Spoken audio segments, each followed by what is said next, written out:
Hello, welcome to our channel, How to Survive What's Coming. This is Home Depot engineered hardy plank. It got wet and this is what happened. It absolutely degraded to the point where you can go like this and push it in. Of course, we're going to have some cedar siding put over that. Now, why am I bringing up this siding idea? This is brought to you by whoever we're advertising. It's got to be a fantastic product. This week we're doing Dr. Gundry. Next week we're doing Dr. Gundry. I'm amazed. So how do you survive what's coming? Well, this is a basic gazebo. You can see that cedar siding. It's lasted and lasted and lasted. And is continuing to last. That's 2 pieces of 6-foot fencing put together with a center board. So you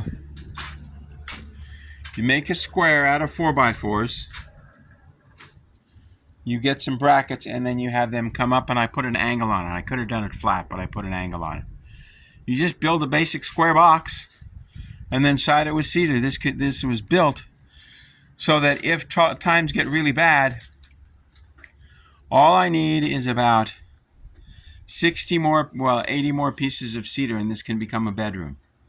See the basic construction? You make a square, and then you put in a center beam. There you go.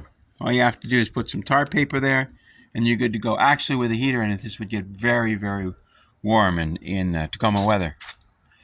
You saw the hardy plank, the Home Depot engineered board. You saw how rotten the Home Depot engineered board is. Now you're looking at cedar siding. Now that I put up 16, 18 years ago. The only degrading I see in the cedar. This is how to survive what's coming, folks. You need to learn what to buy so you don't only have to side it once. Not like me, where I have to side it twice. By the way, that's a winter romaine lettuce. So that romaine lettuce should last all winter.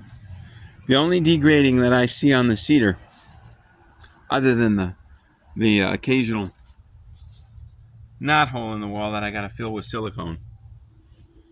The only degrading is where it encounters the dirt, and there's not really that much degrading either.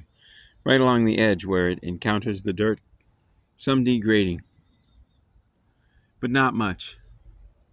And you don't even have to match the sides, as long as the cedar comes all the way to the end. So this is an 8-foot by 8-inch cedar. Like that may be where I'm getting water in. So the cedar doesn't degrade the Presto board. Yeah, that's Presto board down there. It's degrading because it's not made of real wood. When they built this, they should have made it out of all real wood, but they didn't. I built the other half, it's all wood. So you see cedar and wood work. Presto board does not. Engineer board does not. Chain link fence works. It's been here for 30 years, but 2 doors down, our neighbors put in 2, not 1, but 2 cedar fencings. But this has not been degraded. If you want to build a cedar fence, build a chain link fence, and then put the cedar fencing on the outside. It'll be chain link for you and cedar for everyone else. There's the metal roofing there for the wood. I don't expect this plastic roof to last more than 3 years. Then I'll put metal roofing on it. City said I had to start it though with a temporary building.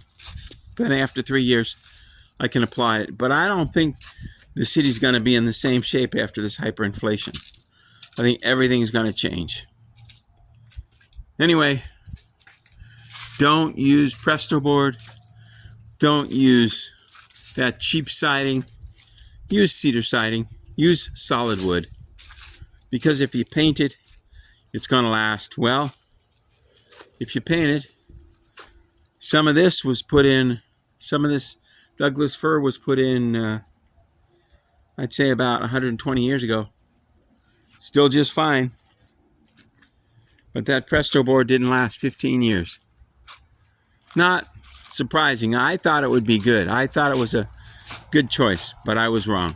And hard to cut and hard to drill into. Oh my God. Yeah, we've got a couple of projects going on.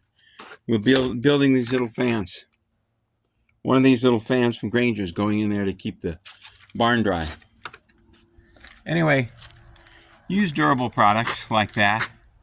The stain came off, but the cedar's just fine. It's just absolutely fine. We're going to pay our kids who do our lawn, we're going to pay them extra to reside that back of the house, and then we'll pay them extra to, yeah, this is all my water. Then I'm putting a metal roofing there, right across there, and I'll store all my 2x4s there. They won't get wet.